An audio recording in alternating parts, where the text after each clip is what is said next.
네, 안녕하세요. 뮤덕 초보 승승입니다. 오늘 제가 리뷰할 뮤지컬은요, 풍월주입니다. 내년이면 벌써 10주년이 되는 뮤지컬이라고 해요. 제가 너무 늦게 알았는데요. 이번에 보러 갔다 왔습니다. 저는 이석준, 박준휘, 문진아, 조순창 배우님들로 보고 왔어요. 뮤지컬 풍월주는 신라시대의 진성여왕 때 이야기를 바탕으로 진행됩니다. 당시 남자 기생들이 신분 높은 여자들에게 기쁨을 주고 접대를 하는 곳이 배경인데요. 바로 울루입니다. 이 울루에서 여자 귀족들을 접대하는 일을 하는 남자들을 풍월주라고 부르는데요. 눈치채셨나요? 바로 뮤지컬 풍월주는 이 울루에서 으뜸 가는 풍월주였던 열과 그의 하나뿐인 친구 사담, 그리고 열을 자신의 곁에 두고 싶어 했던 진성여왕, 이 세 명을 중심으로 이야기가 진행된다고 보시면 됩니다. 진성여왕은 찾아보시면 굉장히 음란하고 신라를 망하게 한 원흉으로 역사에 기록되어 있는데요. 아마도 뮤지컬 풍월주는 이런 걸 조금 각색해서 만든 이야기는 아닐까 싶습니다. 스토리는 이 정도만 알고 가시면 될 것 같아요. 뮤지컬 풍월주는 호불호가 많이 갈리는 극이라고 들었습니다. 유튜브에서 접한 넘버들이 하나같이 너무 좋아서 스토리가 조금 빈약해도 이건 넘버로 커버가 가능하겠구나 하고 사실 그렇게 큰 기대는 안 하고 갔던 극이에요.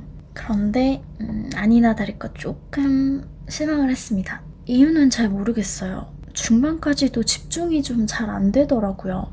중반 넘어서 약간 후반까지도 좀 집중이 잘 안 됐는데요. 이 풍월주라는 극이 저한테 정말 좋은 극으로 남게 된 게 너에게 가는 길이라는 넘버가 나오고 나서부터예요. 너에게 가는 길이 열이와 다미가 서로에게 이제 불러주는, 서로를 만나러 가는 그런 넘버인데요. 이 넘버가 나오면서 뮤지컬 풍월주는 완전히 저한테는 뒤바뀌었어요. 너무 좋았어요. 이 다음에 나오는 넘버 한 두세 개 정도도 너무 좋았고, 마지막에 앞날이라는 넘버를 열이와 다미가 다시 불러요. 사실 이 앞날이라는 넘버는 진성여왕이 열이를 자신의 곁에 두려고 하는 계획을 드러내고, 그 계획을 듣고 열이가 굉장히 불안해하면서 결국 그 길을 가지 않겠다고 결심하는, 기승전결로 따지면 절정에 해당하는 그런 넘버예요. 근데 이거를 바꾸거든요. 마지막에 맨 마지막 넘버에서는 열이와 사담이 서로에게 불러주는 그런 넘버로 바뀌니까 너무 좋더라고요. 불안한 마음도 없어졌고 서로만을 생각하고 위하는 게 느껴져서 좋았고 완벽한 마무리였다고 생각합니다. 뮤지컬 풍월주를 관통하는 키워드가 몇 개 있어요. 우선 하나는 이름인데요. 이 풍월주의 주인공들은 자신의 이름으로 살지 못하거나 자신의 이름을 제대로 알지 못합니다. 우선 열이는 아마도 집안이 몰락한 귀족의 자제였던 것 같아요. 앞부분에 보면 열이와 다미가 길거리를 떠돌면서 한 푼만 달라고 동냥을 하면서 생활을 연명했다는 이야기가 나옵니다. 그게 집안이 몰락하고 떠돌이 생활, 도망자 생활을 했기 때문인 것 같아요. 그렇게 울루에서 풍월주가 된 열은 울루에서만 자신의 이름을 쓸 수 있는 거죠. 마치 기생들이 가명을 썼던 것처럼. 중간중간 그런 이야기가 나와요. 울루를 떠나면 붙잡히지 않겠냐. 저는 처음에는 풍월주라는 존재가 울루에 귀속되어 있기 때문에 여기에서 벗어나면 이제 도망친 노비를 잡듯이 이렇게 잡히는 그런 개념인 줄 알았는데 아마 열이가 몰락한 귀족 자제였다는 걸 좀 의미하는 것 같았어요. 그리고 진성여왕 역시 진이라는 이름이 있었지만 여왕이 되면서 이제는 자신의 이름으로 불리지 못하고 있죠. 그건 울루에서 가장 오래된 풍월주인 운장 어르신 역시 마찬가지예요. 진성여왕에게서 딱 한 번 불리는 이름입니다. 산. 이게 바로 운장의 본명이에요. 하지만 지금 그 역시 산이라는 이름으로 불리지 못하고 있죠. 이처럼 주인공들 대부분이 자신의 이름으로 불리지 못한 채 살아가고 있어요. 그런데 이 이름이란 게 왜 중요하냐? 진성여왕이 열이에게 집착하는 계기예요. 진성여왕의 이름을 가장 처음으로 불러준 유일한 남자가 바로 열이었다고 합니다. 그래서 중간중간 나와요. 한 번만 더 내 이름을 불러다오. 내 이름을 불러주지 않겠니? 이런 것들이 나오면서 이 이름이 가지는 힘이 얼마나 컸는지가 좀 느껴지고요. 사담은 이들 중에서 유일하게 이름으로 불리고 있지만 본인의 이름을 제대로 쓸 줄조차 모르는, 본인의 이름이 무슨 뜻인지조차 모르는, 이름을 가졌지만 제대로 가지지 못한 자라고 할 수 있겠죠. 그런 사담이 여리에게 유일한 구원자, 유일한 안식처, 여리의 이름을 불러주고 자신의 이름을 불러줬으면 하는 단 한 사람이었다는 건 조금 아이러니한 일일 수도 있겠네요. 그런데 마음이 아픈 건 자신의 이름으로 살아가지 못하는 아이들이 사랑을 잘 몰라요. 하나같이 다 상대방이 원하지 않는 사랑만 주고 있습니다. 이게 너무 마음이 좀 아팠어요. 진성여왕은 여리를 사랑하지만 뭐든지 주려고 하고 실제로도 자신의 옆에서 궁궐에서 모든 권력을 주려고 합니다. 왕의 사내로서 네가 누릴 수 있는 모든 것을 누리도록 내가 돕겠다. 이게 기본 마인드예요. 근데 여리는 그걸 달가워하지 않죠. 담이 역시 마찬가지입니다. 여리를 위해서 희생하려고 해요. 모든 걸 희생하려고 하지만 여리가 바란 게 과연 담이 그런 희생이었을까요? 전 절대 아니라고 봅니다. 왜냐면 마지막에 나오거든요. 여리가 바란 건 담이와 함께 있는 것, 그거 하나였다는 게. 이 이야기가 갈수록 파국으로 치달은 건 아마도 주인공들이 자신을 갈아서라도 상대방을 사랑하려고 했기 때문이 아닐까 싶어요. 상대방이 원한 건 그런 게 아니었는데 하는 생각이 들면서 좀 아련해지더라고요. 근데 제가 보면서 진짜 놀랬던 게 한 가지 있어요. 하나는 이거 스포거든요? 이거 되게 짧게 말할 거긴 한데 스포니까 혹시 싫으시면 넘기시라고 제가 알려드릴게요. 이게 뭐냐면 그 마지막에 담이가 결국 죽거든요. 여리를 위해서 진성여왕에게 이제 약속한 것도 있고 해서 죽는데 죽을 때 그 바다에 뛰어들어요. 근데 저는 진짜 뛰어내릴지 몰랐거든요. 그래서 이게 절벽 같은 데서 그냥 무대 밖으로 좀 사라지겠지 했는데 이게 진짜 풍덩하고 뛰어드니까 너무 깜짝 놀랐어요. 아래 침대 같은 거 놔두셨나? 되게 놀랐어요. 보시면 아마 놀라실 겁니다. 알고 가셔도 놀라실 수 있어요. 그런데 정말 마음을 좀 콕 와닿았던 대사가 하나 있어요. 여리랑 담이가 같이 도망치기로 하거든요. 그래서 여리가 모든 준비를 해놓을 테니까 만나자 이러는데 담이가 불러요. 그러면서 좀 머뭇거리면서 말을 하지 못하다가 어렵게 꺼낸다는 한마디가 기다릴게예요. 저는 뭐지 싶었어요. 여리도 그 말을 듣고 나서 뭐야 싱겁게 이러고 말거든요. 근데 그 기다린다는 말이요. 다음 생에서 기다린다는 말이었던 거예요. 그걸 나중에 알고 나서 정말 마음이 너무 아프더라고요.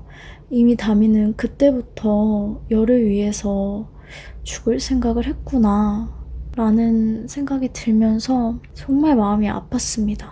그리고 화도 좀 났어요. 다미가 죽고 나서 여리가 오열하는 모습을 보면서 저도 막 같이 오열했거든요. 너무 아파해요, 여리가. 다미의 옷을 붙들고 어찌할 바를 모르면서 아파하는 그 모습이 되게 저도 막 아프더라고요. 그 장면이 너무 좋았던 게요. 담이 방에서는 여리가 절규하고 있고요. 여리가 뛰어내린 그 바닷가 절벽에서는 궁곰 역할을 맡은 송사원 배우님이 또 절규를 해요. 그분은 이제 담이에게는 동무죠. 동무로서 자신의 동무가 죽은 걸 알게 되고 힘들어하는데 그 두 남자가 너무 힘들어하는 걸 보면서 아, 담아, 너한테는 이게 최선이었니? 같이 어떻게든 살아볼 순 없었던 거야? 네가 가고 이렇게 힘들어하는 사람들을 한 번이라도 생각해 볼 순 없었니? 이러면서 좀 마음이 안 좋았어요. 담이도 어쩔 수 없었겠지만 좀 마음이 안 좋더라고요. 그리고 두 번째 놀랬던 거, 이거는 스포까진 아니에요. 수위가요 정말 세요. 아, 이거 정말 깜짝 놀랐어요. 보다가 이 뮤지컬 미성년자 관람 불가인가 찾아볼 뻔했어요. 그 정도로 놀랐습니다. 울루라는 곳이 귀족 여인들을 접대하는 곳이잖아요. 그래서 이 귀부인들이 풍월주를 희롱하는 장면이 나와요. 막 엉덩이도 때리고 만지고 너 먹어라, 나 먹겠다 하거든요. 뭘 먹을까요? 그리고 중간에 이제 다미가 이 울루에서 허드렛 일을 하다 보니까 그 귀부인들 먹으라고 차려진 안주상을 가지고 들어오는데 술이 거하게 취한 귀부인들이 다미를 착각해서 끌어들이거든요. 이리 와서 같이 놀자. 너도 여기 와봐라 하면서 끌어들이는데 막 희롱을 해서 다미가 이제 좀 비아냥대요. 이러면 재밌냐고. 기부인들이 그걸 가만 놔두겠습니까? 아주 길길이 날뛰죠. 그래서 이제 막 술 따라보라고 시키니까 다미는 이제 순진하게 진짜 따르는데 자꾸 술잔을 버리는 거예요. 그 기부인이. 왠 줄 아세요? 다미의 다리 사이에 달린 주전자로 술을 따르라고. 그걸 알아듣는 제가 너무 싫고 수위 센데 싶더라고요. 그것뿐만이 아니라 열이가 처음에 진성령을 접대하는 그런 장면에서도 좀 말들이 수위가 있더라고요. 뭘 원하십니까? 여자를 불러드릴까요? 아니면 남자를 불러드릴까요? 그것도 싫으시면 저 혼자 즐거워하는 모습을 보여드릴까요? 이런 대사가 있어요. 혼자서 뭘 하겠다는 거야, 열아? 혼자서 뭘 즐거워할 거야? 그리고 막 시냇물에 비유한 대사가 있는데 거기서는 되게 민망하더라고요. 그게 무슨 뜻인지 다 아니까 내가 나이를 많이 먹었구나 싶은 느낌도 들고 좀 민망했어요. 혼자 보러 가서 다행이다 싶었습니다. 놀라지 마세요. 저희는 합법적으로 나이가 돼서 보러 가는 거니까요. 당당하게. 그리고 개인적으로 저는 이석준, 박춘희 배우님 페어가 너무 좋았던 게 좀 풋풋해서 좋았어요. 배우님 두 분 다 좀 젊으셔서 특히 이석준 배우님이 되게 어리거든요. 그래서 되게 상큼한 신라시대 화랑 느낌이었어요. 정말 우정과 사랑을 넘나드는 그런 느낌이어서 풍울주라는 그게 애매모호함을 좀 잘 살렸던 것 같아요. 이게 우정인지 사랑인지 모르는 그런 애매모호한 게 있거든요. 이석준 배우님이 연기하시는 열은 너무나 밝고 명랑하고 어리고 하다 보니까요. 굉장히 좀 보면서도 유쾌했어요. 담이 놀릴 때도 좋았고. 근데요, 이게 우정이면요, 전 친구가 없나 봐요. 이건 우정일 리가 없거든요. 이게 우정이면 전 친구가 없어요. 전 왕따예요. 이게 우정이라고? 하는 생각을 지울 수가 없었습니다. 이 정도의 희생을 하는 걸 보통 사랑이라고 하지 않나요? 우정도 친구 간의 사랑이긴 하지만 이거는 정말 상상을 초월한 사랑입니다. 네, 뮤지컬 풍월주 리뷰는 여기까지입니다. 솔직하게 처음부터 끝까지 완벽한 극이라고는 할 수 없어요. 보고 나면 마음이 너무 아플 수도 있고요. 화가 날 수도 있을 것 같아요. 답답할 수도 있고. 그럼에도 다시 만난 두 사람을 보면서 행복할 수도 있습니다. 어떤 감정을 느끼실지 모르겠어요. 근데 저는 나쁘지 않았어요. 마지막에는 결국 등장인물 모두의 마음이 이해가 갔기 때문인 것 같아요. 가장 마지막에 나오는 넘버에서 저는 오페라 글라스를 가지고 열이의 얼굴을 봤어요. 근데 열이가 그 전 씬에서 굉장히 많이 울어서 눈이 충혈돼 있거든요. 그 충혈된 눈으로 다미와 만나서 웃는데 마음이 찡하더라고요. 만났구나. 그렇게 힘들게. 그래도 결국은 너희 두 사람 만났구나 싶어서 마음이 좀 많이 괜찮아졌습니다. 많이 진정되고 나왔어요. 아직 관극할 날짜들이 좀 그래도 남아있어요. 그래서 한 번쯤은 보고 오셔도 좋을 것 같아요. 좋은 관극하고 오셨으면 좋겠고요. 저는 다음 리뷰에서 찾아뵙겠습니다. 안녕.